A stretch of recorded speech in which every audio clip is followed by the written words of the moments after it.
and welcome. I'm Diane. I'm Carly. And we're from Broughton Post Office, and we're going to be doing just a few crafts that you might like to do at home.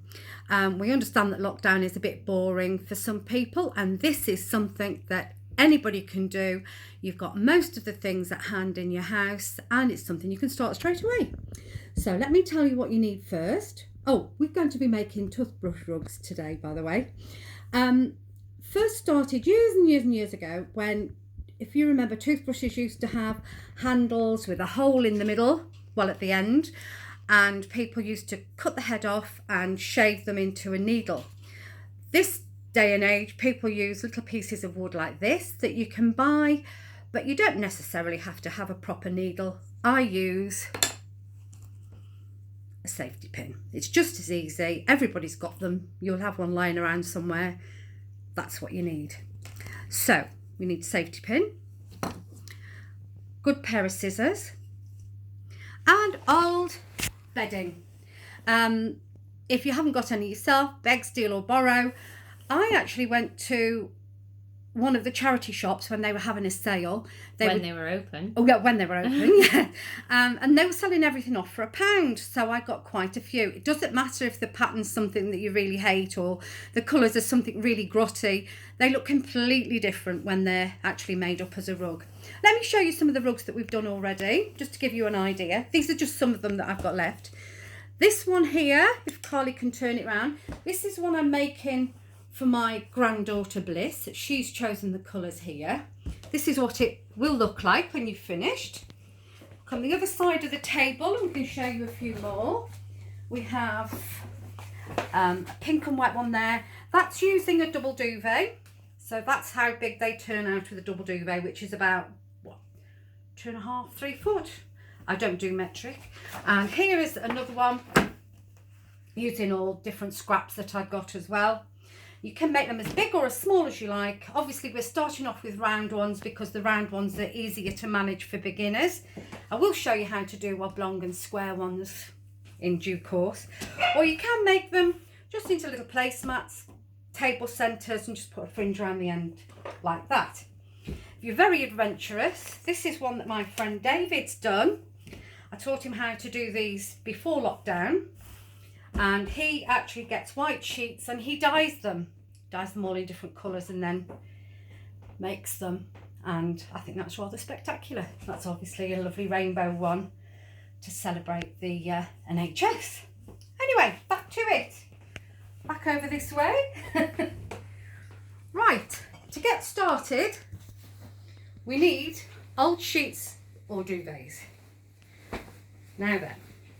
Right, I'm just going to turn the camera around. Right, okay. Okay, no I'm not, because it won't let me. Aha. There is a knack to doing this. I'm going to find the edge and just cut the top off because that's the thick piece that we don't really need. So just make a slit and just rip. There we are. So when you're doing that, do you have to go a certain way on the fabric? It will rip along the, is that the weave or the weft? I'm not sure which is which. I think that's the weave. The weft goes the other way. So it will rip quite easily and it'll always rip in a straight line. So you can see that that wasn't exactly straight when it was made, that sheet, but never mind. Don't throw these pieces away because I hate waste. We can use this for something else, as I'll show you later on. We don't waste anything here. And as I say, it's so cheap and easy to do. And we love it. Right, I'm going to cut this in half so I don't bore you with going on and on with it. So cutting again with the weave, just cut the sheet in half and I'll come back to that piece in a minute. Right, so to cut all your pieces out, you don't need to spend ages standing here cutting it all out in long lengths. All I do is the width obviously depends on how thick or whatever width you feel comfortable working with. I usually say about a thumb's width. So if you do about a thumb's width and carry on cutting across your fabric. How far are you cutting down there? Just like an inch? I would rather, well, just so that it's big enough to tear, so you can grab hold of it. All will become apparent. So then all you have to do is grab it and rip. I love that sound. Very satisfying. And as you fold it up, just take these odd bits out. It just makes life a little bit easier in the long run. So if you just take all these. So is this likely to fray much, or? It might fray to a certain extent, but it really doesn't matter. So would you? I think that's all part of the charm of the rug, to be honest. So would it be more beneficial to cut, or just for some people out there that are a bit more particular? Or are you saying I'm not particular, Carly? You can cut it if you want to, but to be honest, it's a rag rug, and I think part of the charm is to make it look like it is something that's been repurposed. So I quite like to see the edges like that. Obviously, if you do want to go to the trouble of cutting it all, you can. But I like it like that. Or I found something else quite magical to speed things up. If you grab and lift them a bit more, and if you grab every other one of them, then this is quite good. This sounds like technical, this does. No. If you just grab every other one, so miss one, pick one up, miss one, pick one up, and you get somebody in the room with you, or stand on it. Hang on, let me rearrange. That'll be me then. That'll be you. Here's the hand. If I let you grab the other ones. Okay. And pull. Wow. The room's not big enough for it. So if you just pull like that, and then you end up with all the strands that you need. Beautiful. So there you are. If you pick all the little bits, all the strands off, just to make them a little bit tidier, and fold them up ready. When you've got a little pile like this, then we'll be ready to go. So I'll just tidy these up and I'll come back to you in a jiffy. We're back. Hello, welcome back. Right then, the first thing you really need to know is how to get it started, obviously, and to join two pieces of material together. Now, you don't have to do anything too technical here. If it was too hard, I wouldn't be able to do it myself. So I'm using two different types of fabric so that you'll be able to tell what it is I'm doing. Obviously, if it was the same sort of fabric, you might not be able to see which way around the knots were going. Do you just mean different colours? Different colours, yeah. As you see, they're not exactly the same size. It doesn't matter. It really doesn't matter. Right, so I'm getting the two pieces of fabric, and the end of it, I'm just going to fold it over about 1/2 inch. That's just one of them, yeah? Yeah. And give it a snip, just so there's a hole in the end of it. Okay? Do the same with the other one. You can obviously do these together if you wanted to, but just for demonstration purposes, I'll show you separately. So there we go, hole in each one. This is called a rag rug knot.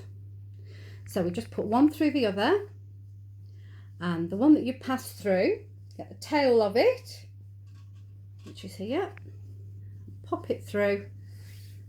That's just popping through its own hole again. Put it through its own hole, yeah. So, alright, so it's making like a loop. So, yeah, it's just kind of joining it together. So if you can see there, you just pull it tight, and it just all like sucks joins on together.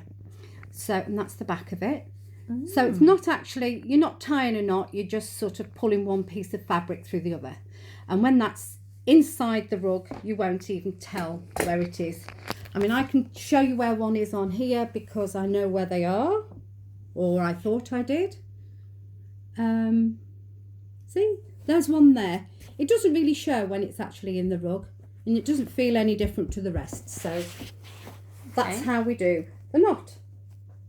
Now, to start off with, you need to stand up for this bit. Sorry about this. Oh, no, I can do it sitting down. Right, the one end, I'll use the plain one to start off with. You want to get a little bit of tightness on it, so put your foot on it, hold it tight.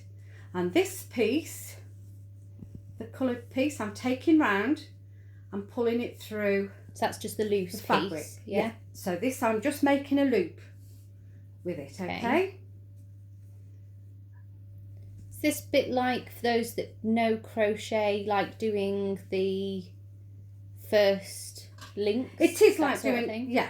It looks like that, doesn't it? So, Like chain or something. Can you stop it for a second? Sorry, that was a little technical glitch. Sorry about that. Right, okay, so I'll pull this one a little bit taut. I'm just going to make my first loop by pulling that through. What's that? Pulling the coloured one through into a loop. Then grabbing hold of the pink one from underneath and just pulling through slightly. Just to make little chains. And then pink again and pull it tighter. Pink again, pull it tighter. Pink again, pull it a little bit tighter. And then we've got a sort of a chain. It looks a bit messy to start off with, but believe me, it does work in the end. So there we have a little chain. I've got 1, 2, 3, 4, 5 stitches there. So we'll start with 5 stitches. If anybody is struggling with this, just comment on it and we'll do another little video of literally just doing the loops there. The start. And we'll try and slow it down as much as possible, okay? Yes, it does look a mess to start off with. It does, I know it does. Looks fiddly. And this is going to be our first inner circle. So if we get the tail of the coloured piece of material and pull it through. But you could do this with the same colours, couldn't you? You can do it with the same colours, but just for demonstration purposes, I'm using the 2 colours so that you can see which is which that I'm using. Okay. Right, okay. Looks like a little hair scrunchie or something. It does now. actually, yes. Right, okay. So it doesn't look very promising at the moment. I agree with you there. It really doesn't. Let's have a little close up. Just looks like, yeah, a hair scrunchie.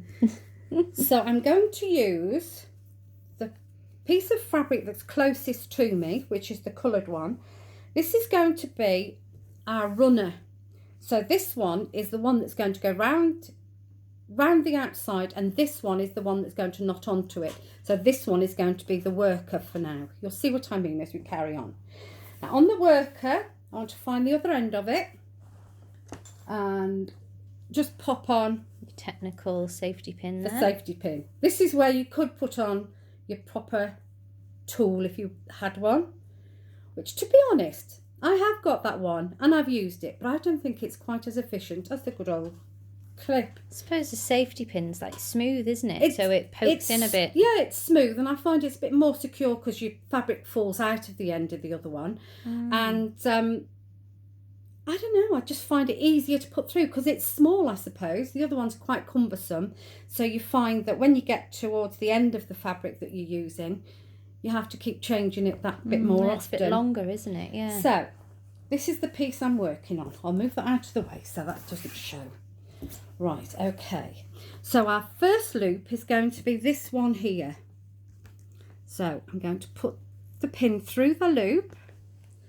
This one that I'm working on, I'm just going to keep that one on my lap because that one's got to stay. Hang on, I'm just going to rearrange because Okay. I think it's a bit awkward for you there as well as...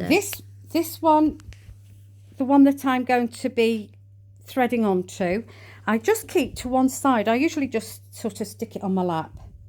So this one needs to go through that loop underneath the one that we're working onto and pull. And that's our first stitch. That's it. That's as easy as it is. So you're keeping that one flat up against your circle that you've made. Yes, we keep this one. I usually put it in between my legs actually. So you've got that little bit of tension on it, but don't pull it tight. Otherwise it'll make it into a bowl rather than a flat rug. You'll see as I carry on. As I say, it does look a bit messy to start with. I hope I'm getting this clear enough for you guys. Here's the second loop here. So I'm going to put it through there. I usually work flat on the table, which is a bit tricky. Can you see if I put it flat on the table? Yeah, fine. So I'm going to put it underneath the one that I'm tying it onto. And it's just simply tying a knot onto there. So you're going through the top of the loop as well. You're not coming from underneath. So you go through the top of the loop, catching catching the one that you've got underneath, and just pull it through and tie a knot. I'll just give it a little pull just to make it a nice tension, not too, if you do it too tight, then it'll all pucker up and it won't look right. So there is the next loop. I put my finger through there. So put the pin through there, catch the runner on it as well and pull it through again. That's the next one. So the next one is here.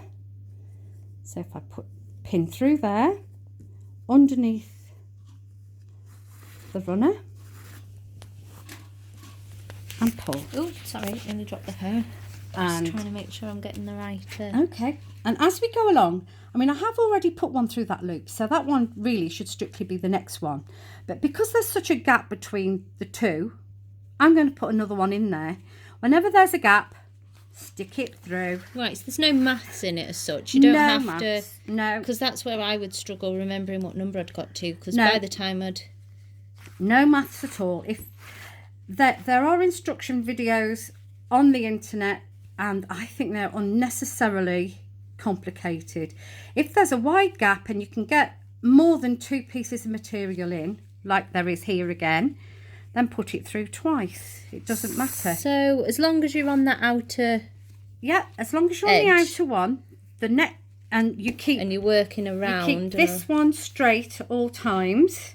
And you just remember you have to work on the next one, and it's just keep going up and through all the way along. And constantly turning it. Yeah, so this one just follows that line right the way round, and you're just sort of knotting that piece on as we go along. Okay, so just a couple more times and then... Okay, so I'm putting it through the knot on the top and pulling, catching the one underneath and just pulling nicely. So when you're going through the top, you're pulling it under and then around and then back up through the middle, like over the top of that piece, aren't you? You come in. Yep. So the next one is here. If you wanted to, you can put another one in there, but I don't think that's necessary. It's not too big. You don't have to do going down 2 on every single one. It doesn't making matter. sure you come up on top. Oh, I'm going to sneeze in a That's minute. it. So, and I'll do another one in there. Obviously, that makes it... Oh, bless you. Sorry. Don't worry, I don't think you can catch anything through the screen. It's the Not dust that I've got off the anything. Right, okay. So you can see it's starting to form, and I'm running out of fabric here. So I need to put another piece of fabric onto this. So really, you've done quite a lot then, haven't you? Because that was quite a long piece, so you don't realise how fast Well, that's it. it's starting to create something. That's it. And even if now I was to put that away, when I came back to it again, I could always find out which side it was that I was working on, because if you have it in front of you, the one you're working on is always the one nearest to you, nearest to the work. Oh, right, okay. So this one is always the one that you work And with. it's not just going to untangle because you've done it quite tight, haven't It's you? not going to untangle. I mean, no. that there, because for me, I'd have started panicking by now. That's a decent sized coaster there. I could quite happily just finish there, and that's a 2-minute project done. It is a coaster. I wouldn't like to put my mug on it, to be honest. Right, so I'm adding another piece of fabric to it now. Hang on, so I'm going to turn round. Sorry, same as So I can see before. you doing this. So, new piece of fabric, fold the end over, and just give it a little cut. Just a small cut, just enough to get your finger through. And the same on the piece of the fabric that you've just used. Well, Take it's the just pin about out, to run obviously. out. Take the pin out, give it a little cut, pop the one through the other. So this is a great way of reusing fabric then, because you've already used quite a bit there. And It is, it's great. And the great thing is, because you're using bedding and old sheets, they're easy to launder. So, you know, you've got them on the floor, you haven't got to mess about with dry cleaning or anything like that. Bung them in the washing machine. And it like stays, it doesn't well, I suppose No, it will. doesn't unravel. I'll show you at one stage how to finish one off. But even when you've finished it off, it doesn't mean to say that that's the end, because I have a blue rug that I've got this chair on at the moment, and every time I find new blue fabric, I'll add it onto the existing rug so it can go as big as you want it to go. Also, even if you finished it off, you can then restart at a later date. You can use it and then go back to it. You can use it and go back to it. Yeah, it's great. Oh, that's clever. I like Yeah, that. they are. They're very, very good. And as I say, it's really nice to use things that people would ordinarily throw away. And it's very relaxing doing it. It becomes quite addictive, actually. You tend to have rugs everywhere. Sorry. So you tend not to ever do it on your lap at night time while you're watching the telly, though, because it'll end up in that bowl, as you said. If you do it on your lap, which is what I did the first time I made one, it made a beautiful cat bed. Because it was like a nest. Yeah, but it does come up at the sides if you're not careful. If you want to make it into a bowl, that's fine, you can. But yes, if you don't keep it flat on the table and keep putting your hand on it to flatten it out, then it will. So it's like a tension thing. That's right. Yeah. It is. Right. Okay. So I've added this next piece on. So I'm just going to put it in the next hole, which is there. Just pop it through. Pull the fabric through. So I suppose you're not using as much of that coloured piece because that's just your runner and it's not. That's it. It's not weaving in and out yet. That's it. Not at the moment. I'm not. But this is just putting the pink colour on to start off with. But it's nice that you can see that contrasting. Well, that's underneath it. That's right. Yeah. It's pretty. So here we're getting to the knot now, and you'll see how the knot goes into the fabric in a minute. So you're pulling it there after you've woven it through. You're not just leaving it slack. You are pulling it a bit as well. Is that just to your preference, or is it pulling it a bit because I like a more firmer knot, I suppose it is. Really, just so that it sits nicely. I could do a slack knot, if you know what I mean. I'll show you what it's like if I don't add any tension to it. If I just pull it through. Sorry if I'm annoying everyone. I like to know everything. She does. I can't do it. I've done it wrong now. I've tried my hardest to do it, and I sadly don't have the patience. But I can admire other people's patience in doing it, and I like to be nosy and know how it's done and made. She's nosy, all right. There. So if I didn't pull it, sorry, I just pulled it. Yeah, just you're getting carried away. I do, yeah. So through and pull through, and then up through the middle. So you're going into that loop. If I didn't, it'd just be a looser knot like that. All right, so it just looks a bit more. Yeah, I'll show it's you just a bit more fluffy still, isn't it? Yeah, it depends on you. If you want it, however you want it. You know, I just pull it tight. You just like it so it's like leaves it quite thick afterwards. Is that what the tightness does? It makes it thicker, firmer rug. It does. Whereas if you leave it a bit, if you just leave it like that, then it's a looser weave, and you can tell by the texture when it comes. Squash down a bit more, wouldn't it? It would, yeah. That's the only thing. So it wouldn't be quite as hard wearing. Well, I don't know. They are pretty hard wearing, but no, it wouldn't be such a thick rug. Okay. Right then. So here we go again, in through the hole, underneath the runner, and pull the worker through. I hope everyone is getting this. If you do at all want us to do, as I said, any particular bits, we can just do another video of certain really slow pace techniques, but hoping you can get it all okay from this film. We've never made one of these before, one of these videos, as you might be able to tell. And again, that's got quite a little gap in there, so I'm going to put 2 in that one. So you mean a big gap, not a little gap? Sorry, I mean a big gap. And give it a pull. There we go. And all these holes do close up actually when the rug's made. If you look at this one, they all go quite uniform. It does. It looks really pretty. I like it. Okay. So you just keep going on and on as much as you like, using whatever colours you like. Just turning it till it gets... I mean, that's already grown. Look at that. Look at that compared to my hand now. It's nearly like pot safety size now, isn't it? This size, to make one this size, I can do that in just a couple of hours. Well, if I'm not disturbed. Yeah, if we've been going like 20 minutes now, and that's a really nice slow pace and talking through as well. So, I think you've done, there you go, 20 minutes worth. Yeah. Compared to there we go. And I suppose it's quite addictive, isn't it? Once you've started, that's it. Very addictive. I think David's mentioned that in the past. He said he gets a bit carried away, bless him. And obviously this is using the 2 colours, as we said. I'm doing that for demonstration purposes to show that the one is just kept down by your side or out of the way, and then you just work with the other one. So if you use the same colour then it's going to end up like this. So you get a self colour in the centre, because obviously that you've got the two-tone there. Okay. So if you use the same colour on both sides, on your runner and your worker, it just turns out in one colour. So, and then you can swap to a different colour as you go along. I was going to say, how do you get to that? Do you have to start again and just weave it on, or do you just add it on when you're doing your... So if I wanted to just do this purple and bluey colour around the outside, I could finish with this one now and add a purple one onto there, and then that would become just the solid purple, which is the same as that one there. Right, it would just be a purple. So say I wanted to put, I don't know, a red band on next.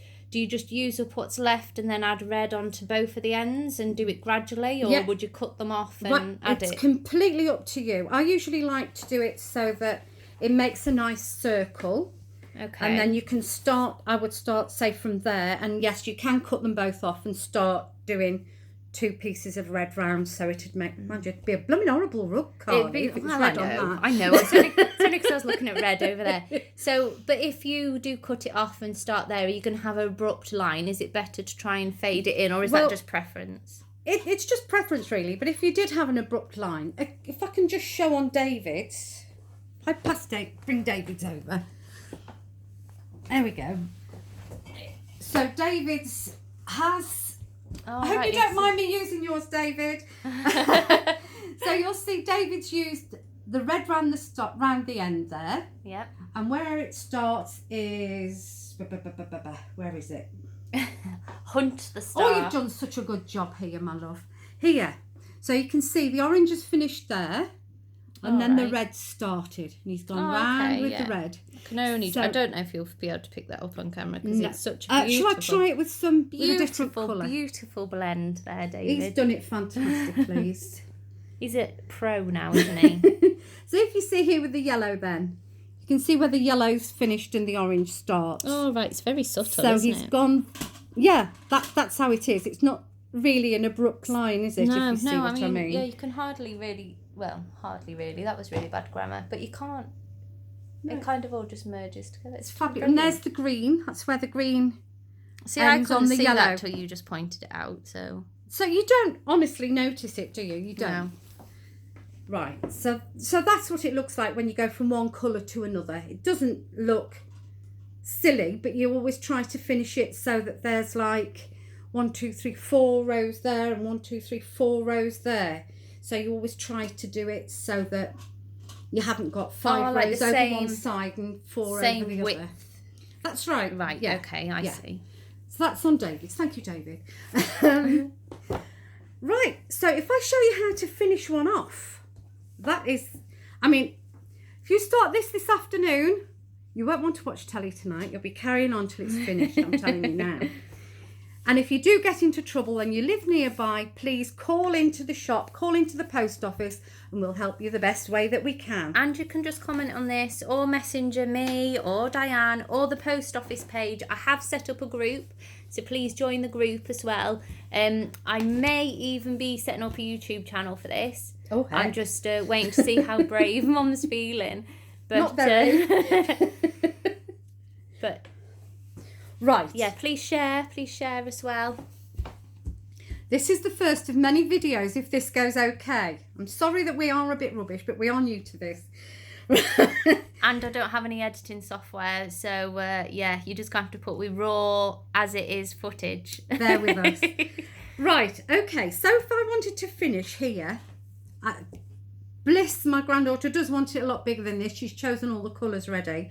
But if we wanted to finish here, I've done 1 ring of the pink around the outside. As you see, this is the total, the block colour rather than the 2 colours put through together. Do you have, can I just ask, sorry, do you have to wait till you're at the end of those pieces, or if you've just had enough now and you just want to finish, can you just do this and then chop it off? I can. Right, okay. Watch this space. Right, so this piece here, I've got round to the end. If I wanted to finish it off now, I can just push the needle through. So hang on. You've got your piece that's running towards you, tucked down. This is the runner. As you were going this round. is the worker. So this one's still got the pin on. So I'm just going to run it through where I've already been underneath these stitches. All right, it's just under, Yep, so just put it underneath where we've already been. just on that top. You don't have to tie knots or finishing up, you know, finish Right. off any with any sewing or So anything you're like not that. going back through and knotting it or anything. You're literally just pulling it. I'm just through pushing it through some loop, loops that stitch, are already whatever. there. So, crikey, You have done it tight, this I one. have done it tight. I must have been feeling a bit angry when I made that one. So that'll do. So all I have to do then is cut that off, and that'll get lost in there. Crikey. No, I can't. Oh, I suppose I can just see it, but it's only because I'm looking for it. And this one, Oh. same with this one as well, with your runner. So just put the pin on the end. So this is the one you were holding towards you. This is It is, yeah. So I'm just Right. going to run that through as well. So I'll put that through there. Come on, you devil. So is that going in the opposite direction or the same, or No, does it it can not go really in matter? the same direction. And obviously, if I'd got more pink on here, I can do it on the next row down or the next row down. All right, okay. It doesn't matter, just as long as it sort of blends in with the rest of it. So there we are. I'll just cut that off there. And that'll blend in with the rest of it there. Ta-da. So that would be your finished rug. I mean, it looks the same on the back as the front. So if you're using it on the floor and this side gets a bit grubby, you just turn it over and use the other side. I like it. Or if you've got visitors come in, turn it over quickly. You can hoover them, give them a quick shake, get all the big bits out, and when it is bad, put it in the washing machine. So do you have to do it on a certain setting on the washing machine, or is it because it's cotton duvet sheets, it's just whatever? Because it's bedding, I just put it on. Well, to be honest, how many people use all their proper programs on the washing machine? I totally do. No, you don't. Steve does the washing in our house. I just stick it on as a normal wash. So, yeah, they come out. I usually put it over the dryer. I've got a dryer above my head. I usually put it up on there and it's dry overnight. And then use it all over again. Right, so can I be awkward and ask now? Right, so say you finish this rug, as you have. Mm-hmm. You want to start adding a bit more now to make it bigger. Do you go back and find where you wove those through and start again? You can. Or do you just start afresh from No, new no, loop? you can find out where you finished, which I can't find I now. think it's here because I put my hand near it because I knew I was going to ask that question. I think that's it, isn't it? No, that's where it was. Oh. See? Oh, hang that's on, the you trouble. flipped it over since. I did flip it over. That's why. Right, so yes. I'd got my hand there so I wouldn't forget when I was asking this question. Here it is. It's here. So you find out where you were before, pull it apart. So that's just where you've weaved them through. You've just unweaved them. Just So, it's, undo it, find the end. so you don't need to put the pin in and weave it back through. You can just literally pull it You out. can pull it out again, put that in the end again, pop it through. So when you wove it through as well, you just... Oh, you didn't have the pin left in the end, did you? Because you No, cut the it pin's off, left didn't in here you? because I Yeah, haven't taken it out yet. That's why. that's it. Yeah, you If I cut put- it off, didn't Put you? that through there.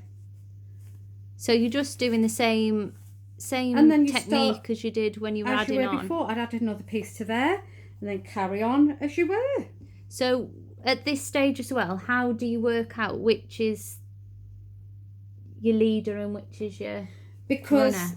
the runner is always the one Yes, that's closest to you. I remember. So there's now. that knot. There's the leader of the runner. So your first stitch will be there, under there. But I need a bit more fabric on there. But say you're a bit dippy like me, and you couldn't remember which way you were going. Would it matter if you started going that way? If you'd got the rug up the other way round and you started going the other way, Let's try. would it matter? Because if you turn it that way, then you'll see that is going in the wrong direction. You'll be able to tell. Oh, right, yeah. Because this one will be nearest to me, but I'd have to bend that the wrong way round to get it through the next stitch. You'd be able to see because you'd be going back on yourself. So you can just tell. Honestly, you would. Once Okay. you've done it once, you I can think, tell which yeah, way. because you can kind of see that these are... Yeah, they're going in a different direction. Going- Whereas if you turn yeah. it that way, you can see that stitch is there waiting to go in there. Yeah.